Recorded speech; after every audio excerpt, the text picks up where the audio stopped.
Durante la cena con mi hijo, recibí un mensaje de texto. Levántate y vete. No le digas nada a tu hijo. Lo que descubrí después me dejó helada. Mi nombre es Carmen, tengo 68 años, y esa noche de viernes pensé que estaba teniendo una cena normal con mi hijo Alejandro y mi nuera Mónica en su casa de la Colonia del Valle. Llevaba mi postre favorito para los nietos, flan napolitano casero, el mismo que había preparado para Alejandro desde que era pequeño. Estábamos sentados alrededor de la mesa de comedor que yo les había regalado cuando se casaron hace 15 años. Los niños, Sebastián de 12 años y Sofía de 9, me contaban sobre sus clases de natación mientras yo les servía más flan. Mónica parecía nerviosa esa noche, revisando constantemente su teléfono, pero pensé que era por el trabajo en la agencia de publicidad. Alejandro me estaba contando sobre un proyecto nuevo en su empresa constructora cuando mi celular vibró sobre la mesa. Era un mensaje de un número desconocido. Levántate y vete.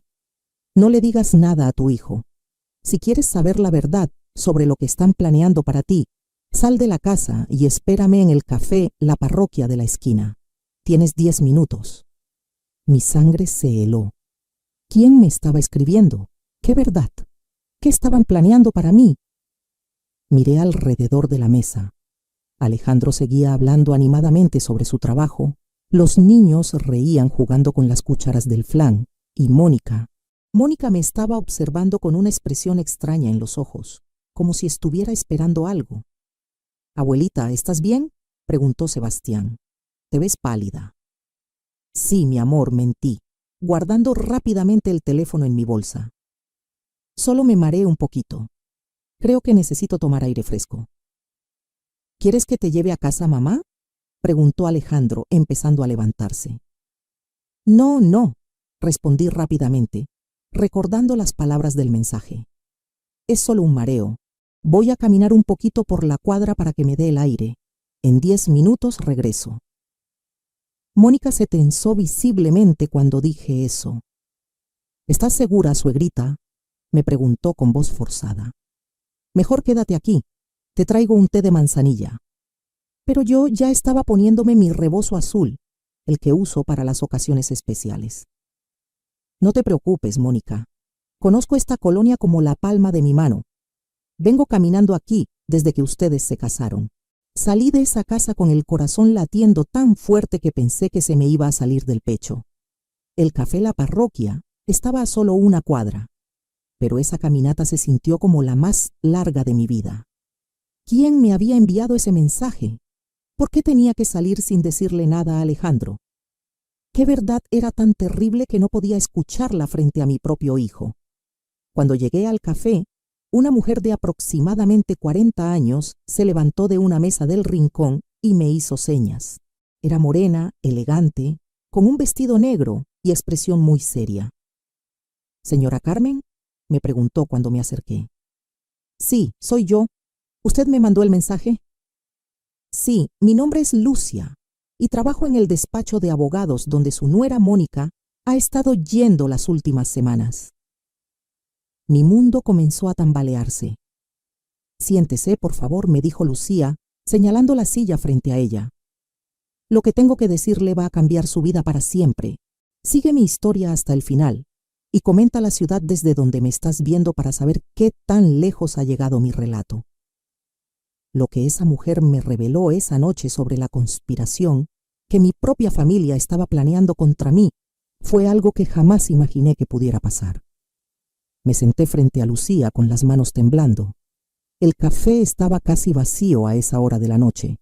Solo quedábamos nosotras y una pareja joven en la mesa del fondo. La música de mariachi sonaba bajito desde las bocinas, pero yo apenas podía escuchar nada que no fuera el latido de mi propio corazón. «Señora Carmen», comenzó Lucía con voz suave pero seria, «antes de contarle lo que sé, necesito que me cuente sobre su situación familiar. ¿Vive usted sola?». «Sí», respondí todavía confundida. «Desde que murió mi esposo Roberto hace 5 años, vivo en mi casa de la colonia Roma Norte, la que compramos cuando Alejandro tenía 10 años. Roberto había sido el amor de mi vida durante 42 años de matrimonio. trabajaba como contador en una empresa de textiles y yo me dedicaba al hogar después de que nació Alejandro. Éramos una familia tradicional, feliz, sin grandes lujos pero sin carencias importantes. ¿Y cómo es su relación con su hijo y su nuera? Suspiré, pensando en los últimos años. Alejandro siempre ha sido un buen hijo. Cuando Roberto murió, él fue el que se encargó de todos los trámites, del funeral, de ayudarme con los papeles del seguro de vida. Viene a visitarme 2 veces por semana, me lleva al doctor, al supermercado. Era cierto, Alejandro había sido mi apoyo durante el duelo. Tenía 38 años cuando su papá murió. Ya era un ingeniero civil exitoso, con su propia empresa constructora. Se había casado con Mónica en 2008, una mujer ambiciosa que trabajaba en publicidad y que siempre me había tratado con respeto, aunque nunca con verdadero cariño. Y económicamente, ¿cómo anda usted de dinero? La pregunta me sorprendió, pero algo en la seriedad de Lucía me hizo responder honestamente. Bien, gracias a Dios. Roberto era muy previsor. Tenemos la casa pagada, tengo mi pensión de viudez, y el seguro de vida que dejó Roberto fue generoso. También tenemos algunos ahorros y unas propiedades que compramos cuando el negocio de construcción de Alejandro estaba comenzando. ¿Propiedades? Lucía se inclinó hacia adelante más interesada. Sí, continué. Hace 10 años, cuando Alejandro comenzó su empresa, necesitaba capital. Roberto y yo decidimos ayudarlo. Vendimos nuestro terreno en Cuernavaca y compramos 2 departamentos en renta aquí en la Roma Norte. Los pusimos a nombre de Alejandro para que él tuviera más propiedades que le ayudaran con los créditos bancarios para sus proyectos. En realidad, habían sido 3 departamentos, pero uno lo vendimos el año pasado para ayudar a Alejandro con un proyecto grande que había tenido problemas de financiamiento. Era normal que los hijos necesitaran ayuda de los padres, ¿no? Los departamentos generan una renta mensual de 25,000 pesos, expliqué. Alejandro me da la mitad y él se queda con la otra mitad como pago por administrarlos. Es un arreglo justo. ¿Y quién maneja sus finanzas, señora Carmen? Alejandro me ayuda con eso, respondí. Él entiende mejor los bancos, los impuestos, esas cosas complicadas que yo no sé manejar. Cada mes me trae un estado de cuenta para que vea cómo están las inversiones. Me explica los movimientos. Lucía tomó notas en una libreta pequeña. ¿Ha firmado usted documentos recientemente? ¿Poderes notariales, testamentos, cambios en propiedades? Bueno, sí, dije tratando de recordar. Hace como 3 meses Alejandro me dijo que para efectos fiscales era mejor que hiciéramos algunos cambios. Me llevó con un notario, el licenciado Morales, que es amigo suyo. Firmé unos papeles para actualizar mi testamento y unos poderes para que Alejandro pudiera manejar mejor mis cosas si algún día yo me enfermo o ya no puedo hacerlo. ¿Leyó usted esos documentos antes de firmarlos? La pregunta me incomodó. Alejandro me los explicó. Son documentos legales muy complicados, con muchas palabras técnicas que yo no entiendo. Pero él es mi hijo. Confío en él completamente.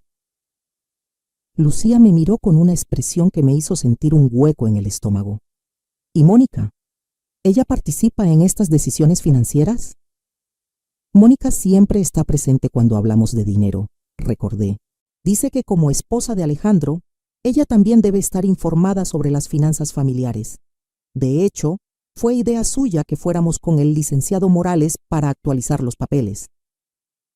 Pensando ahora, recordé que Mónica había estado muy insistente con el tema del testamento.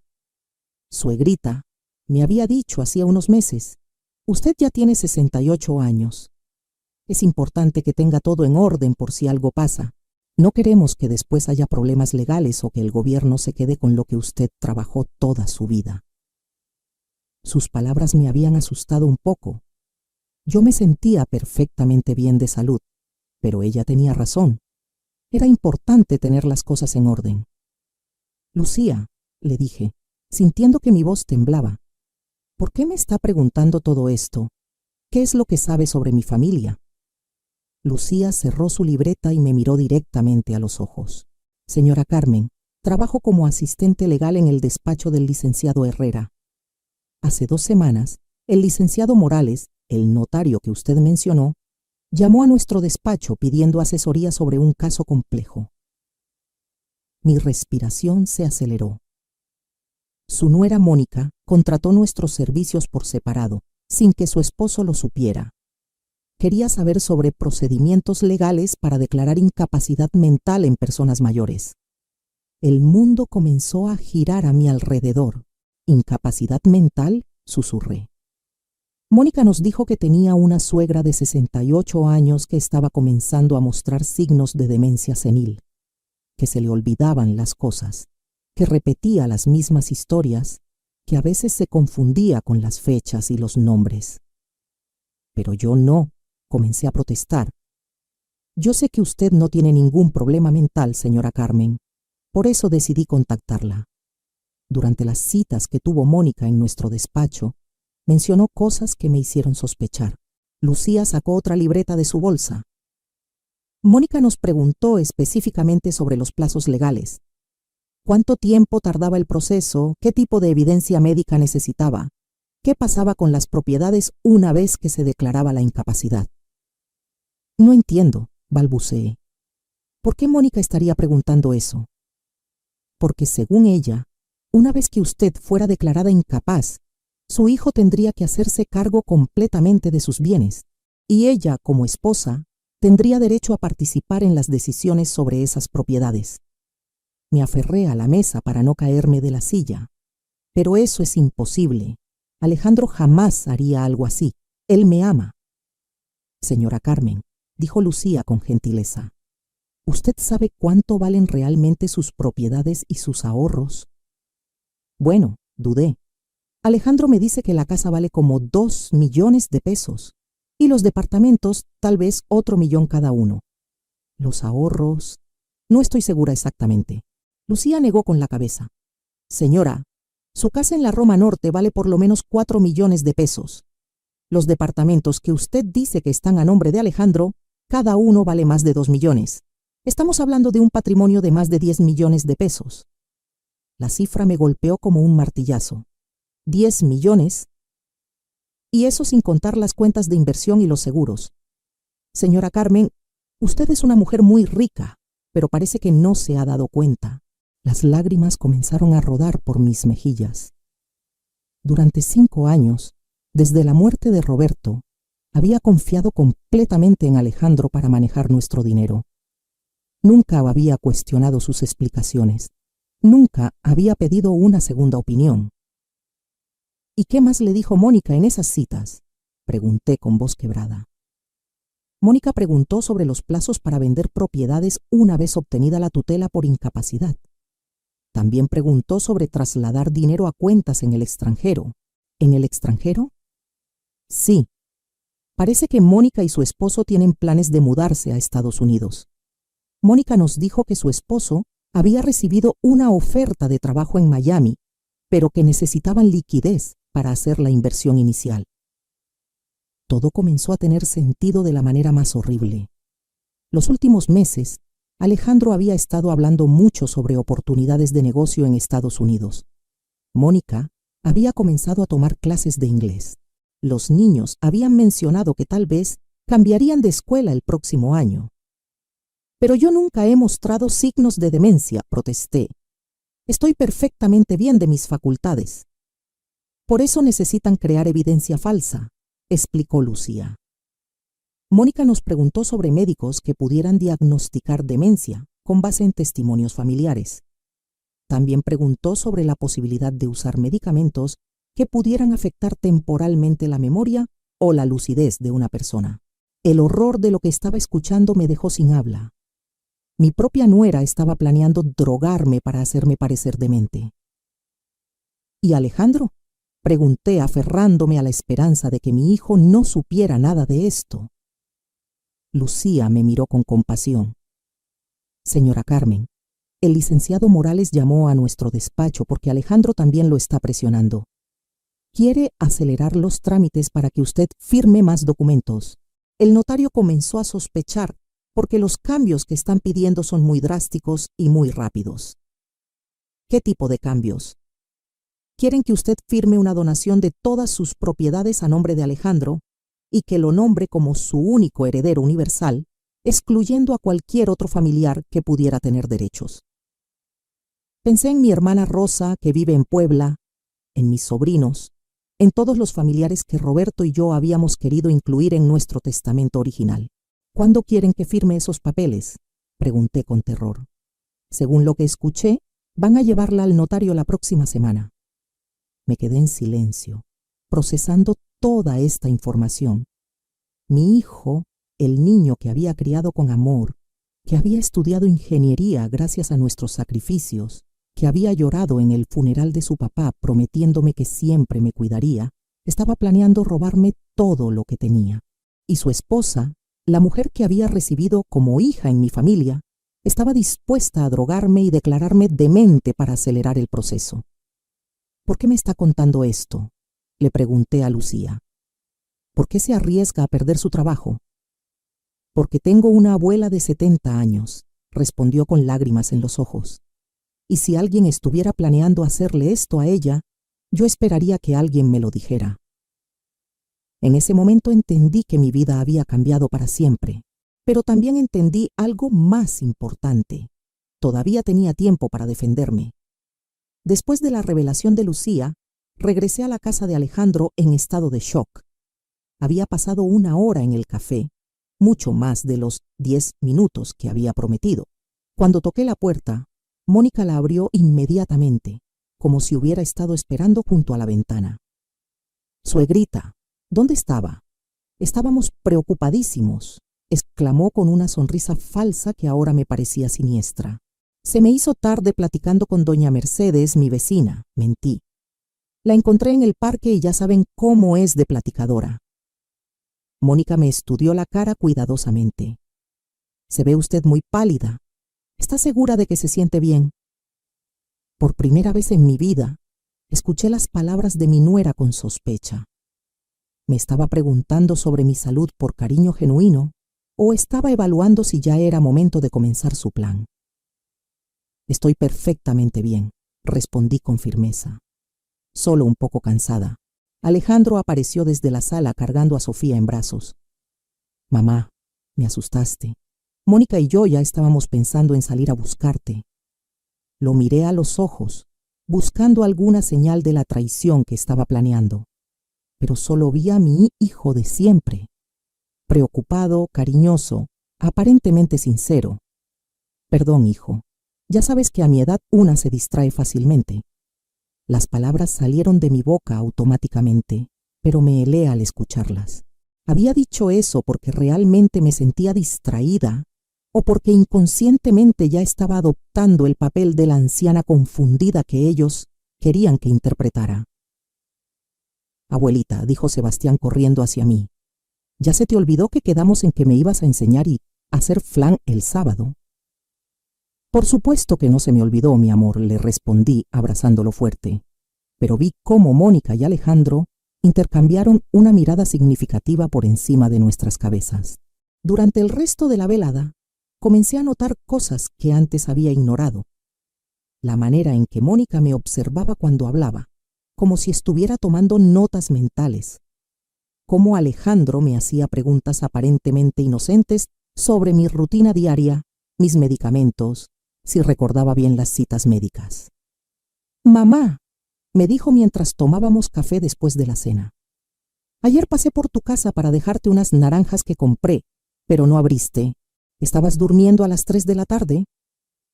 Era mentira. Yo había estado en casa toda la tarde del jueves, trabajando en mi jardín. Nunca había tocado la puerta. «No, hijo. Estuve en el jardín toda la tarde. Tal vez no escuché el timbre».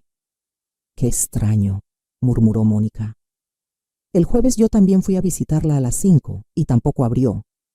Pensé que tal vez había salido, pero su carro estaba en el garaje». Otra mentira. Mónica no había ido a visitarme el jueves, pero me di cuenta de lo que estaban haciendo. Estaban construyendo una narrativa donde yo comenzaba a mostrar signos de confusión y aislamiento. ¿Estás segura de que te sientes bien, mamá?, insistió Alejandro. Últimamente te noto un poco despistada. ¿Despistada cómo?, pregunté manteniendo la calma. Bueno, la semana pasada me llamaste 3 veces para preguntarme la misma cosa sobre tu cita con el cardiólogo. Falso. Yo había llamado una sola vez para confirmar la hora, porque el doctor había cambiado su horario. Y hace 2 semanas, añadió Mónica, cuando fuimos al supermercado, se le olvidó dónde había estacionado el carro. Mentira descarada. Habíamos ido en el carro de Mónica porque el mío estaba en el taller.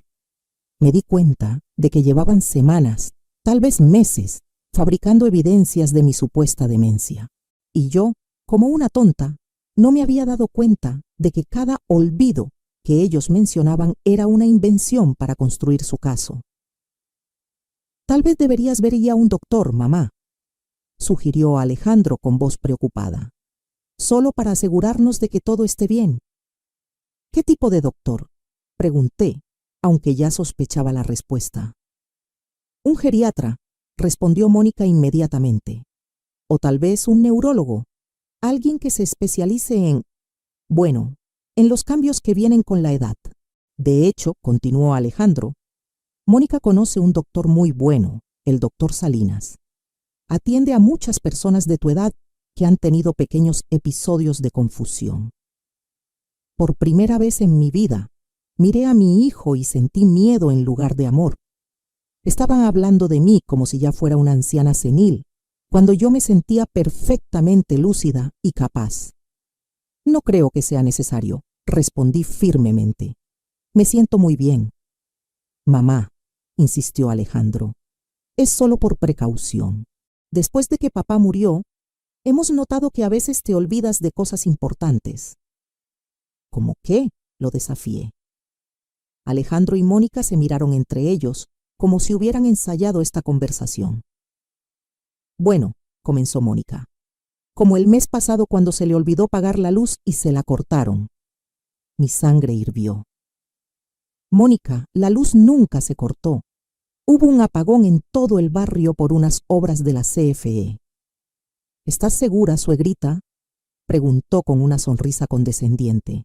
Porque yo recuerdo claramente que usted nos habló muy angustiada porque había llegado a su casa y no tenía luz. Era cierto que los había llamado cuando llegué y encontré la casa sin luz, pero había sido por el apagón general, no porque no hubiera pagado el recibo. Sin embargo, la manera en que Mónica estaba recontando la historia hacía que sonara como si yo hubiera tenido un episodio de confusión, o como cuando perdió las llaves de la casa, añadió Alejandro. No las perdí, protesté. Las dejé adentro por accidente cuando salí a regar las plantas del frente. Sí, mamá, pero no recordabas haberlas dejado adentro. Estuviste buscándolas en la bolsa durante 1 hora antes de que se te ocurriera revisar si estaban adentro. La manera en que lo contaba hacía que un incidente perfectamente normal sonara como un signo de demencia. Me di cuenta de que llevaban meses reinterpretando cada pequeño olvido normal, cada distracción cotidiana, cada momento de confusión momentánea que cualquier persona de cualquier edad puede tener, y los estaban convirtiendo en evidencia de deterioro mental. ¿Saben qué?, dije poniéndome de pie. Creo que ya es hora de que me vaya a casa. ¿Quieres que te lleve, mamá?, ofreció Alejandro. No, gracias. Voy a tomar un taxi. ¿Estás segura? Ya es muy tarde y a veces los taxistas... Alejandro, lo interrumpí. He estado tomando taxis en esta ciudad durante más tiempo del que tienes de haber nacido. Creo que puedo manejar un viaje de 20 minutos. Vi cómo mi comentario molestó tanto a Alejandro como a Mónica. Acababa de demostrar que estaba perfectamente lúcida y capaz de tomar decisiones por mí misma. Bueno, dijo Mónica con una sonrisa tensa. Pero por favor llámenos cuando llegue a su casa, para saber que está bien. Por supuesto, besé a mis nietos, abracé a mi hijo y a mi nuera como había hecho miles de veces, pero ahora cada gesto se sentía como una actuación. Ellos actuaban como la familia preocupada, y yo tenía que actuar como si no supiera nada de sus planes. En el taxi de regreso a casa, mi mente trabajaba a toda velocidad. Lucía me había abierto los ojos, pero necesitaba más información. Necesitaba entender exactamente qué habían hecho con mis propiedades, cuánto tiempo tenía antes de que ejecutaran su plan y qué evidencia necesitaba para protegerme. Cuando llegué a mi casa en la Roma Norte, la vi con ojos completamente nuevos. No era solo mi hogar, era una propiedad de 4 millones de pesos que mi hijo y mi nuera querían robar. Revisé cada habitación, cada mueble, cada fotografía familiar. Esta casa había sido mi refugio durante décadas, el lugar donde Roberto y yo habíamos construido nuestra vida, donde habíamos criado a Alejandro con amor y sacrificio. Y ahora mi propio hijo quería arrebatármela fingiendo que yo había perdido la razón. Esa noche no pude dormir. Me quedé despierta hasta muy tarde, pensando en todos los momentos de los últimos meses, donde había notado comportamientos extraños, conversaciones susurradas que se detenían cuando yo entraba a la habitación, miradas que Alejandro y Mónica intercambiaban cuando pensaban que yo no las veía. Todo comenzaba a tener sentido de la manera más dolorosa posible. Al día siguiente, a las 9 de la mañana, sonó mi teléfono. Era Alejandro. «Buenos días, mamá. ¿Cómo amaneciste?» «Muy bien, hijo. Mamá, ayer estuvimos pensando Mónica y yo, y creemos que sería buena idea que fueras con el doctor Salinas esta semana, solo para un chequeo general. Ya te dije que me siento perfectamente bien». «Lo sé, mamá, pero es que, bueno, anoche después de que te fuiste, Sebastián nos comentó algo que nos preocupó». «¿Qué cosa?» «Dijo que cuando estaban haciendo la tarea juntos la semana pasada, tú le preguntaste 3 veces cómo se llamaba su maestra. Él pensó que era raro porque ya la conoces desde hace 2 años. Otra mentira. Sebastián y yo habíamos hecho la tarea solo una vez la semana pasada y nunca había preguntado por su maestra. Pero me di cuenta de algo terrible. Estaban usando a mis propios nietos para construir evidencia falsa contra mí. Estaban poniendo palabras en la boca de Sebastián para justificar su diagnóstico fabricado. «Alejandro», le dije con voz firme, «no voy a ir con ningún doctor hasta que tú y yo tengamos una conversación muy seria sobre mis finanzas». Hubo un silencio del otro lado de la línea. «¿Tus finanzas? ¿Por qué quieres hablar de eso, mamá?» «Porque quiero entender exactamente cuánto dinero tengo, dónde está invertido y cuáles son mis opciones». «Mamá, ya hemos hablado de eso muchas veces, ¿no recuerdas?» Ahí estaba otra vez, cuestionando mi memoria. «Recuerdo perfectamente nuestras conversaciones», le respondí. «Pero quiero ver documentos oficiales, estados de cuenta de los bancos, escrituras de las propiedades, todo». «Claro, mamá. Podemos revisarlo todo. ¿Qué te parece si voy hoy en la tarde y llevamos todos los papeles?» «Perfecto. Y Alejandro, quiero que vengas solo, sin Mónica, sin los niños, solo tú y yo». Hubo otra pausa. «¿Por qué sin Mónica?» «Porque quiero hablar contigo de hombre a hombre, de hijo a madre, sin distracciones». Cuando colgué el teléfono tenía las manos temblando. Pero no era de miedo, era de rabia. Durante 5 años había confiado ciegamente en mi hijo, y él había usado esa confianza para planear mi destrucción. Pero tenía una ventaja que ellos no sabían. Ahora conocía su plan. Y estaba a punto de demostrarles que la anciana confundida que creían estar manipulando era mucho más inteligente de lo que imaginaban. Esa tarde, mientras esperaba que Alejandro llegara con los documentos, hice algo que no había hecho en 5 años. Revisé a fondo todos mis papeles personales. Durante décadas había confiado en Roberto para manejar nuestras finanzas y después de su muerte, había transferido esa confianza a Alejandro sin cuestionamientos. Pero ahora, sentada en mi escritorio con los documentos esparcidos frente a mí, comencé a ver discrepancias que antes había ignorado. Encontré el testamento original que Roberto y yo habíamos hecho en 2015, 3 años antes de su muerte. En ese documento, yo heredaba todo automáticamente, y después de mi muerte, los bienes se repartían entre Alejandro, mi hermana Rosa y mis 2 sobrinos de Puebla. También había un fideicomiso para la educación de Sebastián y Sofía. Pero el testamento que había firmado hace 3 meses con el licenciado Morales era completamente diferente. En la nueva versión, Alejandro era mi único heredero universal, y no había ninguna mención de Rosa ni de mis sobrinos. Cuando Alejandro llegó esa tarde, traía una carpeta gruesa y una expresión preocupada. «Mamá», me dijo dándome un beso en la mejilla, «me da mucha pena que tengas que preocuparte por estas cosas. Yo pensé que estaba manejando todo de la mejor manera para que tú no tuvieras estrés». «Siéntate, hijo», le dije señalando la silla frente a mi escritorio. «Quiero que me expliques algunas cosas». Abrió la carpeta y comenzó a sacar documentos. «Mira, mamá, aquí tienes los estados de cuenta de tus 3 cuentas bancarias. Esta es la cuenta de cheques donde depositan tu pensión. Esta es la cuenta de ahorros y esta es la cuenta de inversiones». Revisé los números. La cuenta de cheques tenía 45,000 pesos. La de ahorros tenía 80,000 y la de inversiones mostraba 200,000. ¿Solo 325,000 pesos?, pregunté. ¿Eso es todo lo que tengo? Bueno, mamá, también están las propiedades, pero recuerda que los departamentos están generando gastos. Los impuestos, el mantenimiento, las reparaciones. A veces incluso perdemos dinero con ellos. ¿Cuánto valen los departamentos exactamente? Según el último avalúo, cada uno vale como 1,200,000 pesos. ¿Y esta casa? Esta casa vale como 2,500,000. Los números no cuadraban con lo que Lucía me había dicho. Según ella, solo mi casa valía 4 millones. Alejandro, le dije calmadamente, quiero una segunda opinión sobre los valores de las propiedades. Se tensó visiblemente. ¿Una segunda opinión? ¿Por qué? El avalúo lo hizo una empresa muy confiable.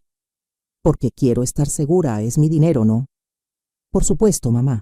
Es solo que... Bueno, los avalúos cuestan dinero.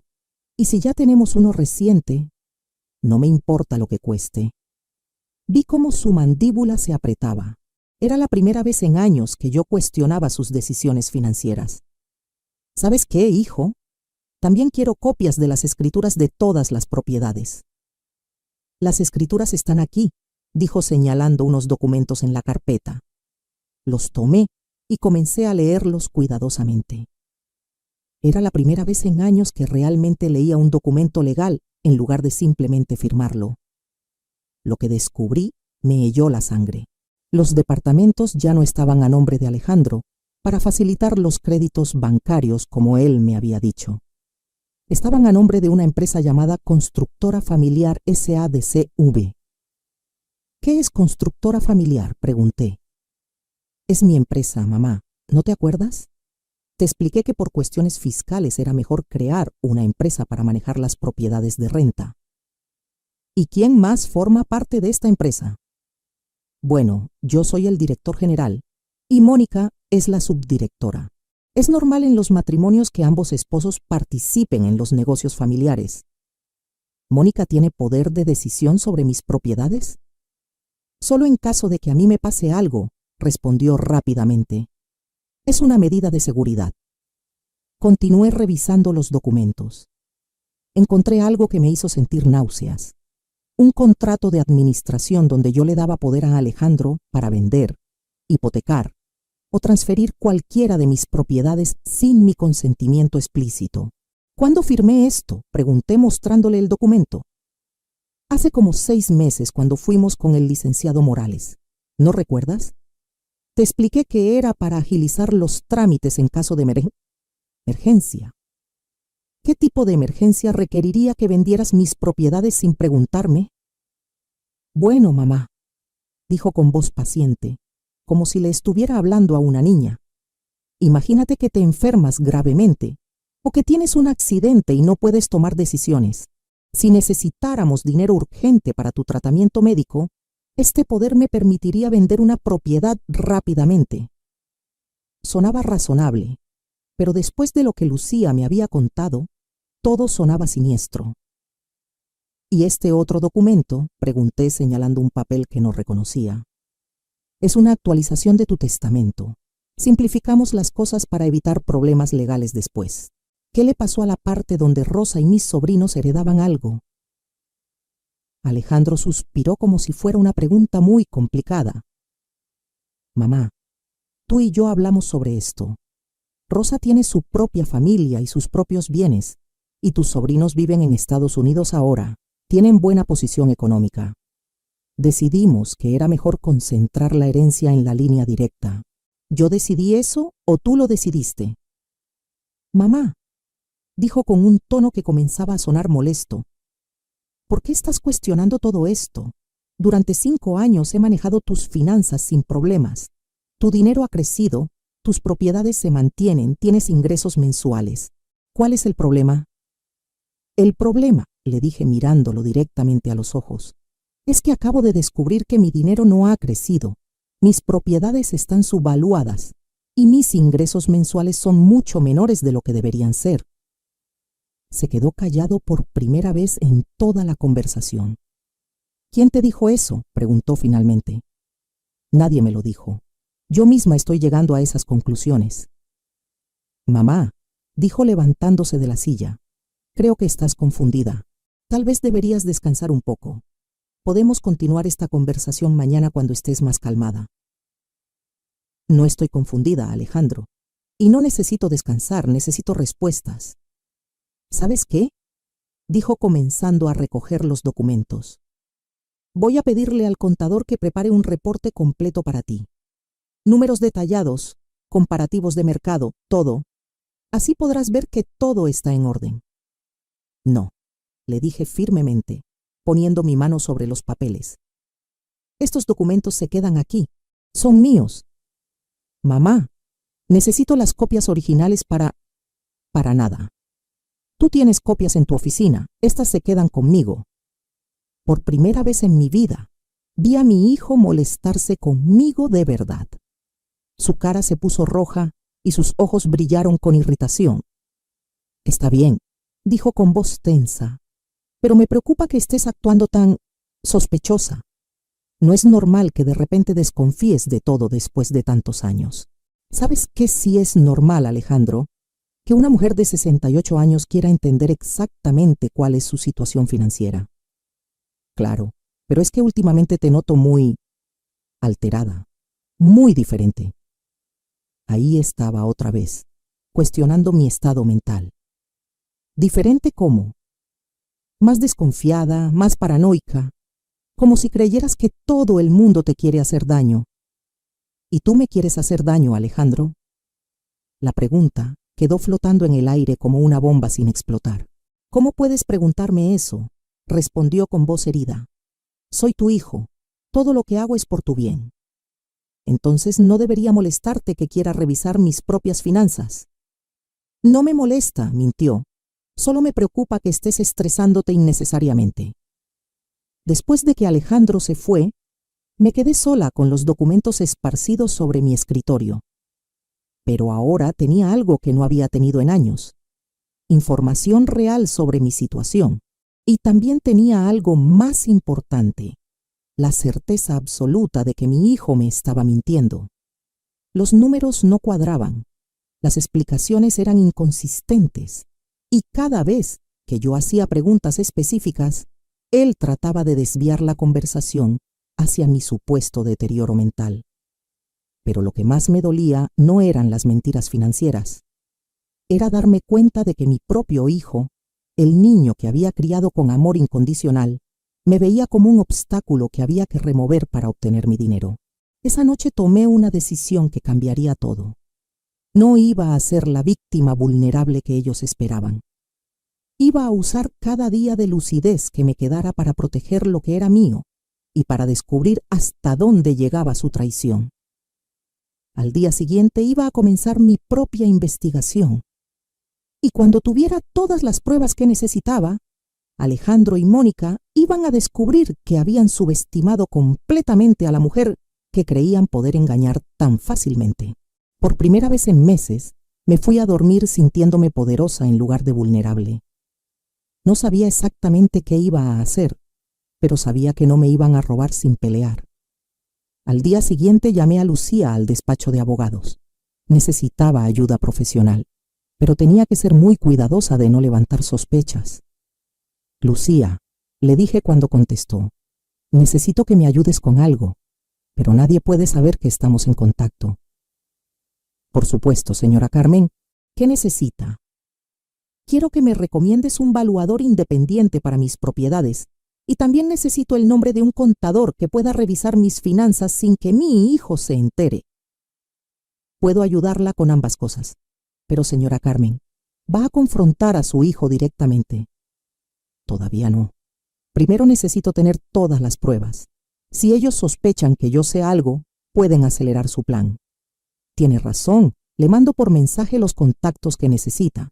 Esa misma mañana contraté al ingeniero Torres para que evaluara mi casa y al contador Jiménez para que revisara mis cuentas bancarias.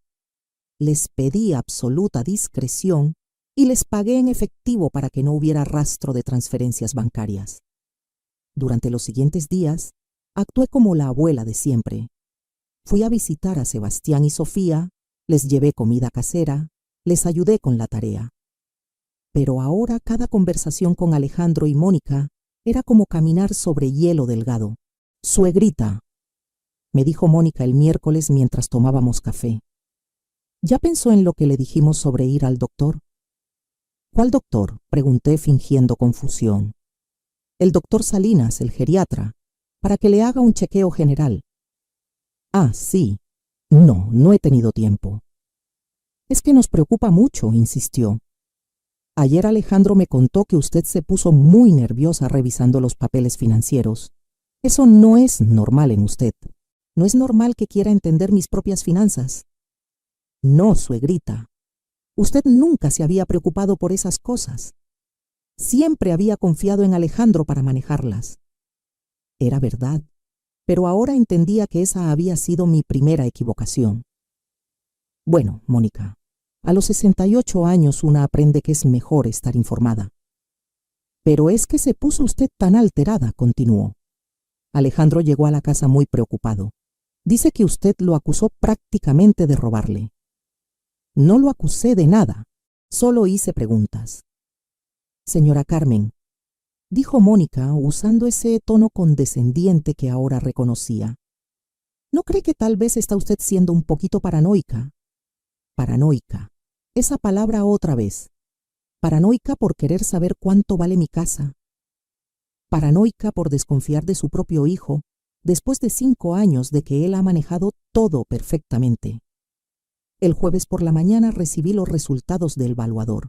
Mi casa valía 4.200.000 pesos, no 2.500.000 como Alejandro me había dicho. Los departamentos valían 2.400.000 cada uno, no 1.200.000.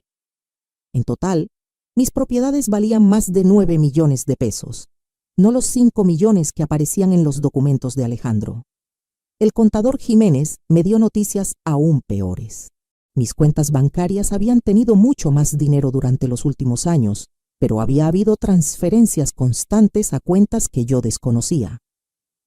Señora Morales, me dijo cuando nos reunimos en su oficina, según los estados de cuenta que conseguí directamente del banco, usted debería tener por lo menos 800.000 pesos en la cuenta de inversiones, no 200.000. ¿A dónde se fue el dinero? Hay transferencias mensuales a una cuenta empresarial, Constructora Familiar S.A., EDC1B, la empresa de Alejandro y Mónica. ¿Por cuánto dinero estamos hablando? En los últimos 2 años se han transferido 600.000 pesos de sus cuentas a esa empresa. 600.000 pesos robados de mis propias cuentas, justificados probablemente como gastos de mantenimiento o inversiones. ¿Y hay alguna manera de recuperar ese dinero? Si usted puede demostrar que esas transferencias se hicieron sin su consentimiento o conocimiento, sí se puede recuperar, pero necesitaría pruebas muy sólidas. Esa tarde, mientras cocinaba lentejas para la cena, mi rutina normal de siempre, mi mente trabajaba furiosamente planeando mi estrategia. No podía confrontar a Alejandro directamente todavía. Si él sabía que yo había descubierto el fraude, podía acelerar el plan de declararme incapaz mentalmente. Según Lucía, ya tenían todo preparado con el doctor Salinas para hacer el diagnóstico falso. Necesitaba más evidencia, pero también necesitaba proteger lo que me quedaba. El viernes llamé al banco donde tenía mis cuentas. Buenos días, le dije al ejecutivo de cuentas. Quiero hacer algunos cambios en mis cuentas. Por supuesto, señora Morales. ¿Qué tipo de cambios? Quiero cancelar todos los poderes que le di a mi hijo para manejar mis cuentas. ¿Está segura? Según nuestros registros, el señor Alejandro ha estado manejando sus cuentas durante varios años sin problemas. Estoy completamente segura. Necesitaría que viniera personalmente para firmar los documentos de revocación. Perfecto. Puede ser hoy mismo. Esa tarde fui al banco y revoqué todos los poderes que Alejandro tenía sobre mis cuentas. También cambié las claves de acceso y solicité que me enviaran los estados de cuenta directamente a mi casa, no a la oficina de Alejandro, como había sido durante años. ¿Hay algo más que podamos hacer por usted?, me preguntó el ejecutivo. Sí, quiero que pongan una alerta en mis cuentas. Si alguien trata de hacer transferencias o movimientos grandes sin mi presencia física, aquí en el banco, quiero que me llamen inmediatamente a mi teléfono personal. Perfecto, eso se puede hacer. El sábado, Alejandro llegó a mi casa como cada fin de semana. Hola, mamá, ¿cómo has estado? Muy bien, hijo, ¿quieres café? Claro. Oye, mamá, ¿ya pensaste en lo del doctor Salinas? ¿Cuál doctor? Pregunté inocentemente. Alejandro me miró con preocupación exagerada. El geriatra, mamá, el que te recomendamos Mónica y yo. Hablamos de eso hace solo 3 días. Ah, sí, se me había olvidado. Vi cómo sus ojos se iluminaron al escuchar la palabra olvidado. Estaba recopilando evidencia de mis supuestos problemas de memoria. Mamá, eso es exactamente lo que nos preocupa, que se te olviden cosas importantes. Tienes razón, hijo. Tal vez sí debería ir al doctor. Su sonrisa fue inmediata. Perfecto, voy a hacer la cita para esta semana. Está bien. ¿Puedes acompañarme? Por supuesto, mamá. No te voy a dejar ir sola. Esa noche, después de que Alejandro se fue, llamé a Lucía. Lucía, creo que van a acelerar su plan.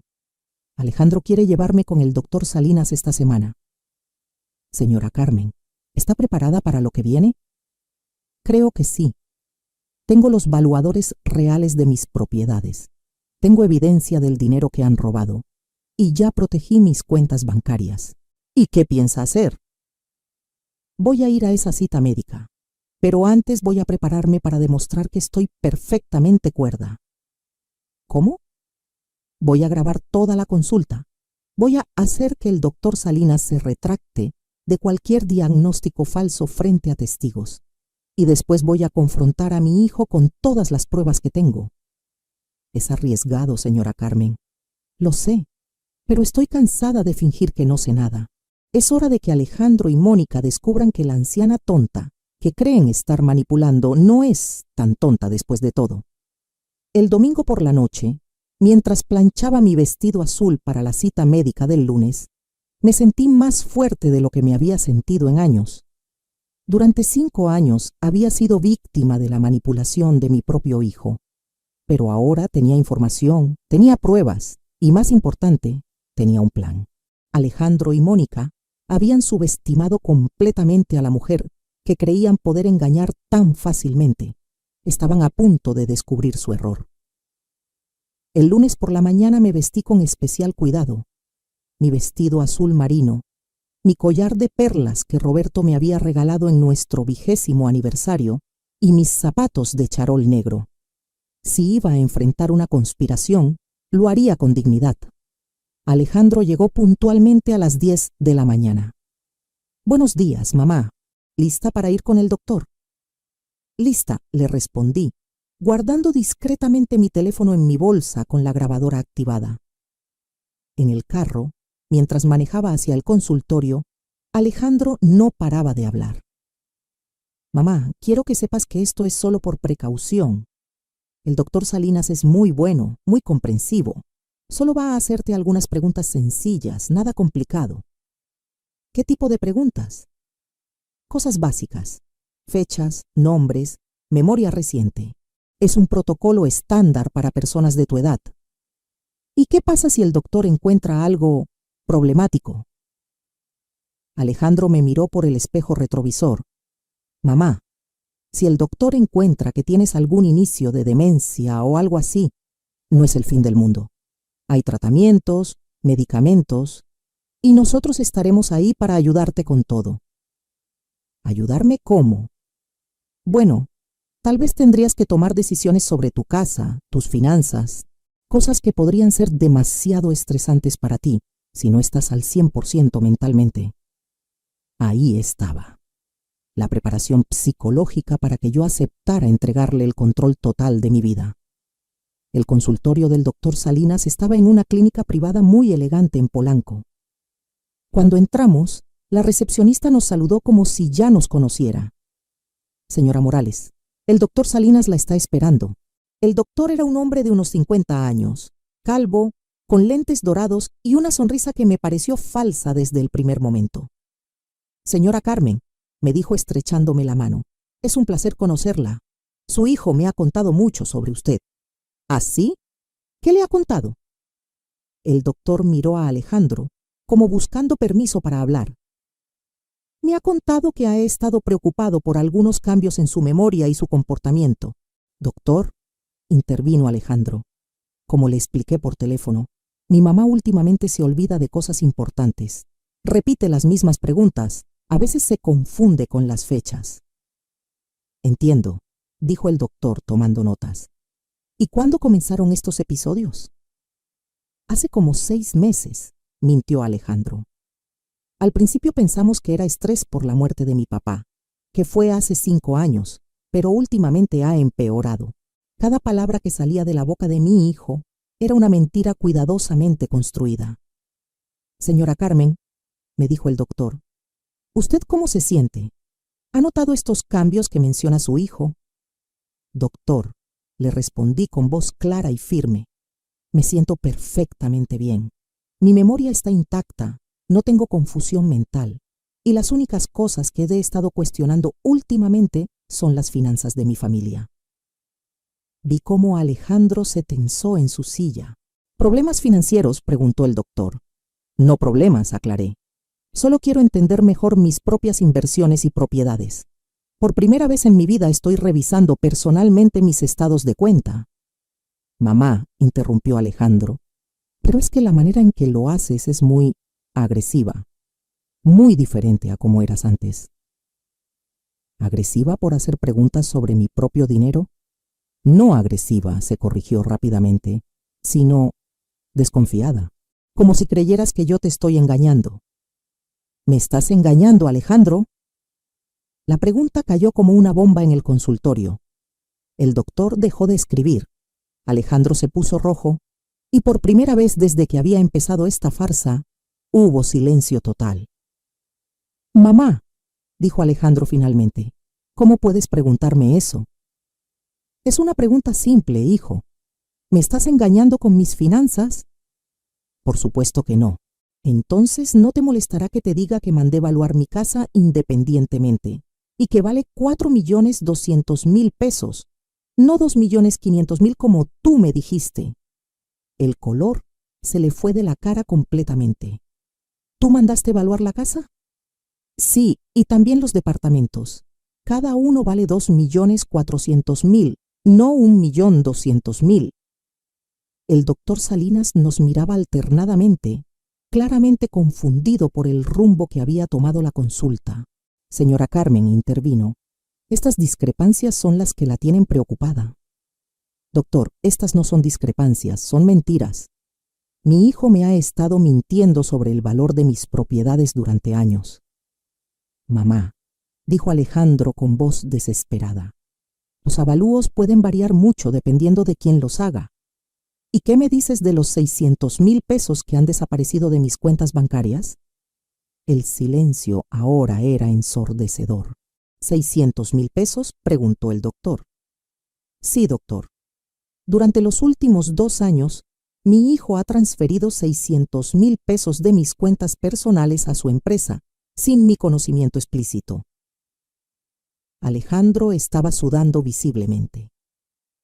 Mamá, ese dinero se usó para mantenimiento de las propiedades, para 600,000 pesos de mantenimiento en 2 años, para 2 departamentos. Señora Carmen, dijo el doctor Salinas claramente incómodo, creo que estos asuntos familiares están fuera del alcance de una consulta médica. Tiene razón, doctor, pero lo que sí está dentro de su alcance es evaluar si estoy mentalmente capacitada para manejar mis propias finanzas. Me puse de pie y saqué mi teléfono. Doctor, tengo aquí una grabación de una conversación que tuve con una abogada la semana pasada, donde se mencionan procedimientos para declarar incapacidad mental en personas mayores. ¿Le gustaría escucharla? El doctor Salinas se puso pálido. Señora Carmen, yo no sé de qué está hablando. ¿No? ¿No recibió una llamada de mi nuera Mónica preguntando sobre diagnósticos de demencia basados en testimonios familiares? Yo no puedo discutir otros casos. Por supuesto que no puede, porque sería poco ético diagnosticar a alguien con demencia sin una evaluación médica real, solo basándose en lo que dicen los familiares interesados en su dinero. Alejandro se levantó bruscamente. Mamá, creo que deberíamos irnos. Estás muy alterada. No me voy a ningún lado, le dije con firmeza.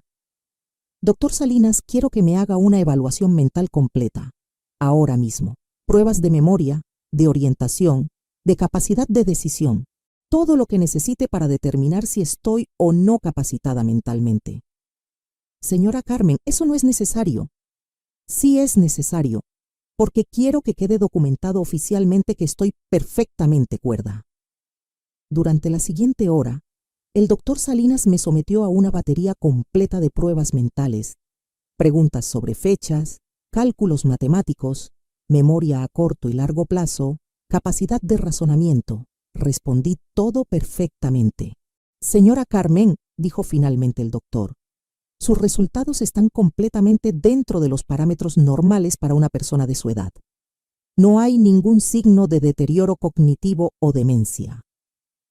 ¿Podría poner eso por escrito, doctor? Por supuesto. Mientras el doctor preparaba el reporte, me volví hacia Alejandro, que estaba sentado en silencio con la cabeza entre las manos. Alejandro, le dije, ahora vamos a tener esa conversación que hemos estado evitando. Mamá, yo puedo explicar. No necesitas explicar nada. Sé exactamente lo que has estado haciendo. Has estado robando mi dinero durante años, subestimando mis propiedades y planeando declararme incapaz mentalmente para quedarte con todo. Eso no es verdad. ¿No es verdad? Entonces, ¿por qué tu esposa fue a consultar a un abogado sobre procedimientos de incapacidad mental? Alejandro finalmente me miró a los ojos y por primera vez vi algo que nunca había visto antes en la cara de mi hijo. Culpa genuina. Mamá, susurró, las cosas se nos salieron de control. Teníamos deudas, problemas con la empresa, y eso te daba derecho a robarme. No te estábamos robando. Íbamos a devolverte todo cuando el negocio mejorara. ¿Cuándo? ¿Después de declararme demente y quitarme mis propiedades? Ese nunca fue el plan real. Era exactamente el plan. Exploté por primera vez. Tu esposa ya tenía citas con abogados, ya tenían preparado al doctor, ya habían calculado cuánto tiempo les tomaría. El doctor Salinas carraspeó incómodamente. Señora Carmen, aquí tiene su evaluación médica completa. Certifico que usted está en plenas facultades mentales. Tomé el documento y lo guardé cuidadosamente en mi bolsa. Gracias, doctor. Y espero que en el futuro sea más cuidadoso sobre los casos que acepta. Salimos del consultorio en silencio total. En el carro, Alejandro no arrancaba. Mamá, dijo finalmente, ¿qué va a pasar ahora? Ahora vamos a ir a tu casa, le respondí, y vamos a tener una conversación familiar completa, con Mónica presente. Mamá, Mónica no sabe nada de... Alejandro, lo interrumpí. No me mientas más. Ya sé todo, todo. El viaje a su casa fue el más largo de mi vida, pero por primera vez en meses no era yo la que tenía miedo. Era mi turno de ser la que tenía el control. Cuando llegamos a casa de Alejandro, Mónica estaba en la cocina preparando la comida. Se veía relajada, confiada, como si todo estuviera saliendo según sus planes. «Suegrita, ¿cómo le fue con el doctor?», preguntó con una sonrisa dulce que ahora me daba náuseas. «Muy bien, Mónica. El doctor me dio un certificado médico confirmando que estoy en perfectas facultades mentales». La sonrisa se le borró de la cara inmediatamente. Miró a Alejandro buscando una explicación, pero él tenía la vista fija en el suelo. ¿Un certificado? ¿Por qué necesitaría un certificado? Para demostrar que estoy perfectamente cuerda cuando los demande por fraude. Mónica se puso pálida como la pared. ¿Demandar? ¿De qué está hablando? Me senté en la sala y saqué todos los documentos de mi bolsa. Los avalúos reales de las propiedades, los estados de cuenta del banco, el reporte del contador y el certificado médico.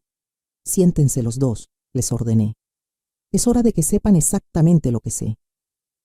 Durante los siguientes 30 minutos les mostré cada evidencia, cada discrepancia, cada mentira que habían construido durante años. 600,000 pesos robados de mis cuentas, comencé. 4 millones de pesos de diferencia en el valor real de mis propiedades. Una empresa creada para manejar mis bienes sin mi consentimiento informado. «Suegrita», interrumpió Mónica con voz temblorosa, «debe haber un error». «El único error fue confiar en ustedes», le respondí. «Mónica, tengo grabaciones de tu abogada contando sobre tus consultas para declararme incapaz mentalmente. Tengo evidencia de que planeas mudarte a Estados Unidos con mi dinero». «¿Grabaciones?», susurró. «Sí, y también tengo testigos de que buscaste médicos dispuestos a diagnosticar demencia sin evaluaciones reales». Alejandro finalmente habló.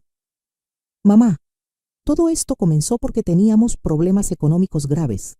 La empresa estaba quebrando, debíamos dinero a los bancos. ¿Y eso les daba derecho a robarme?». «No te estábamos robando», insistió Mónica. «Solo tomamos prestado dinero que de todas formas iba a ser de Alejandro cuando yo muriera», completé la frase, «o cuando me declararan demente». «Nunca quisimos lastimarte, mamá», dijo Alejandro con lágrimas en los ojos. «Solo necesitábamos tiempo para arreglar nuestros problemas. Tiempo que pensaban ganar haciéndome pasar por loca». En ese momento llegaron Sebastián y Sofía de la escuela. Corrieron hacia mí como siempre. «Abuelita, ¿por qué están todos tan serios?», preguntó Sebastián. Miré a mis nietos y sentí que el corazón se me partía. Ellos no tenían culpa de nada, pero iban a sufrir las consecuencias de las acciones de sus padres. «Niños», les dije, «necesitan ir a su cuarto a hacer la tarea. Los adultos necesitamos terminar de hablar». Después de que los niños se fueron, continué con mi revelación. Esta mañana, antes de ir al médico, fui al banco y revoqué todos los poderes que Alejandro tenía sobre mis cuentas. También contraté a un abogado especialista en fraude financiero. «¿Un abogado?», preguntó Mónica con terror. «Sí, el licenciado Herrera. Me dijo que con las evidencias que tengo, puedo no solo recuperar todo el dinero robado, sino también demandarlos penalmente por fraude y abuso de confianza». «Mamá, por favor», suplicó Alejandro. «Somos familia». «La familia no se roba entre sí, Alejandro». Saqué un documento de mi bolsa. «Pero voy a darles una oportunidad que ustedes nunca me dieron a mí. La oportunidad de hacer lo correcto». «¿Qué quiere decir?», preguntó Mónica. «Tienen 2 opciones. Primera opción, los demando penalmente. Con las pruebas que tengo, probablemente vayan a la cárcel por fraude. Alejandro perdería su licencia profesional, ustedes perderían esta casa y mis nietos crecerían sabiendo que sus padres son criminales». Los 2 estaban llorando ahora. «¿Cuál es la segunda opción?», preguntó Alejandro. «Me devuelven cada peso que me robaron. Todos los 600,000 pesos, con intereses.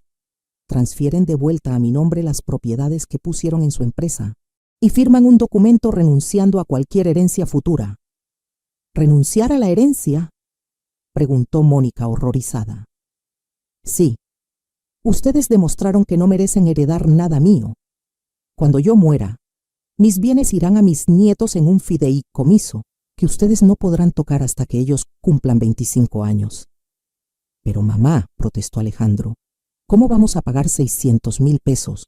No tenemos ese dinero. Ese es su problema. Pueden vender esta casa, pueden pedir préstamos, pueden trabajar doble turno, pero me van a pagar cada centavo. ¿Y si no podemos?, preguntó Mónica. Entonces los demando y van a la cárcel. Les di 3 días para decidir. Durante esos 3 días no supe nada de ellos, pero el viernes por la tarde, Alejandro apareció en mi casa con documentos en la mano. Mamá, me dijo con voz derrotada, aceptamos tus términos. ¿Todos? Todos. Vamos a vender nuestra casa para pagarte. Ya hablamos con un agente inmobiliario. ¿Y Mónica está de acuerdo? Mónica se va a ir con su hermana a Mérida por un tiempo. Necesita procesar todo esto. Era la primera buena noticia que había recibido en meses. ¿Y los niños? Van a quedarse conmigo. No quiero separarlos de su escuela, de sus amigos. Alejandro, le dije, quiero que entiendas algo muy claramente. Si alguna vez, de cualquier manera, tratas de manipular o engañar a tus hijos como me hiciste a mí, no habrá segunda oportunidad. ¿Entendido, mamá? 6 meses después, mi vida había cambiado completamente. Recuperé todo mi dinero, más los intereses correspondientes. Alejandro vendió su casa y se mudó a un departamento más pequeño con los niños. Mónica efectivamente se fue a Mérida y nunca regresó. Sebastián y Sofía vienen a visitarme todos los fines de semana. Al principio estaban confundidos por la separación de sus padres, pero con el tiempo comenzaron a entender que su abuela había tenido que defenderse de algo muy malo. Abuelita, me dijo Sebastián hace unas semanas, mi papá dice que usted es la mujer más inteligente que conoce. ¿Eso dice? Sí. Dice que él cometió un error muy grande, pero que usted le enseñó que los errores tienen consecuencias. Alejandro y yo estamos reconstruyendo nuestra relación lentamente. Ya no es la relación ciega de confianza que teníamos antes, pero tal vez eso esté bien. Ahora es una relación basada en respeto mutuo y honestidad. Él viene a visitarme una vez por semana y siempre trae todos los documentos financieros que maneja para mí. Todo transparente, todo explicado al detalle. ¿Me perdonas, mamá?, me preguntó el mes pasado. Te perdono, le respondí, pero nunca voy a olvidar lo que pasó. Y espero que tú tampoco lo olvides. Con el dinero recuperado decidí hacer algunos cambios en mi vida. Contraté a un administrador financiero independiente para manejar mis inversiones. También actualicé mi testamento con un abogado diferente, estableciendo el fideicomiso para mis nietos como había prometido. Pero lo más importante fue lo que hice conmigo misma. A los 68 años aprendí la lección más valiosa de mi vida. Nunca es demasiado tarde para defenderte. Nunca eres demasiado viejo para ser inteligente. Y la confianza ciega, incluso en la familia, puede ser peligrosa. Me inscribí en clases de computación para aprender a manejar mis finanzas digitalmente. También tomé un curso de finanzas personales para entender mejor las inversiones y los valores inmobiliarios. Cada mañana me despierto en mi casa de la Roma Norte, preparo mi café, leo los periódicos y reviso mis estados de cuenta bancarios. Ya no dependo de nadie más para entender mi propia situación financiera. Los martes por la tarde voy a un grupo de apoyo para personas mayores que han sido víctimas de abuso financiero familiar. Descubrí que mi caso no es único. Hay muchas mujeres de mi edad que han pasado por situaciones similares. La diferencia, les digo a las otras mujeres del grupo, es que yo tuve suerte de descubrir la verdad a tiempo. También me hice voluntaria en un centro de asesoría legal gratuita, ayudando a otras personas mayores a entender sus derechos y protegerse del abuso financiero. Lucía, la abogada que me alertó sobre la conspiración, se ha vuelto una buena amiga. Cenamos juntas una vez al mes y ella me ayuda a estar al día con las leyes que protegen a las personas de mi edad. Señora Carmen, me dijo hace poco, usted se salvó porque tuvo el valor de luchar. Muchas personas en su situación simplemente se resignan. Es que yo tenía algo por lo que luchar, le respondí. Tenía mi dignidad. Ahora, cuando veo a mis nietos los fines de semana, les enseño cosas que nunca pensé que tendría que enseñarles. Les hablo sobre la importancia de la honestidad, sobre cómo el dinero puede cambiar a las personas, sobre la diferencia entre amor verdadero y amor interesado. Abuelita, me preguntó Sofía el domingo pasado, ¿por qué mi mamá se fue? Tu mamá se fue porque tomó decisiones muy malas, mi amor, pero lo importante es que tú aprendas a tomar decisiones buenas. ¿Cómo sé cuáles son las decisiones buenas? Las decisiones buenas son las que no lastiman a otras personas, especialmente a las personas que te aman. Esta experiencia me enseñó que el amor familiar verdadero no es ciego. Es amor con límites, con respeto y con honestidad. Durante años confundí el amor incondicional con la confianza incondicional, y esa confusión casi me cuesta todo lo que tenía. Ahora tengo 69 años y me siento más fuerte y más inteligente que nunca. Mis propiedades están protegidas, mis finanzas están en orden y mi futuro está asegurado no por la generosidad de otros, sino por mi propia determinación de defender lo que es mío. ¿Qué harías tú si descubrieras que tu propia familia está conspirando contra ti? ¿Has pasado por algo similar? Comenta abajo y cuéntame tu historia. A veces pensamos que por ser mayores debemos confiar ciegamente en nuestros hijos, pero yo aprendí que la edad nos da sabiduría, no vulnerabilidad. La familia que realmente te ama no necesita robarte para demostrar su cariño. El amor verdadero respeta tu dignidad, tu inteligencia y tus derechos, sin importar cuántos años tengas. A los 69 años, finalmente aprendí a amarme a mí misma lo suficiente para defenderme. Y esa fue la lección más valiosa de toda mi vida.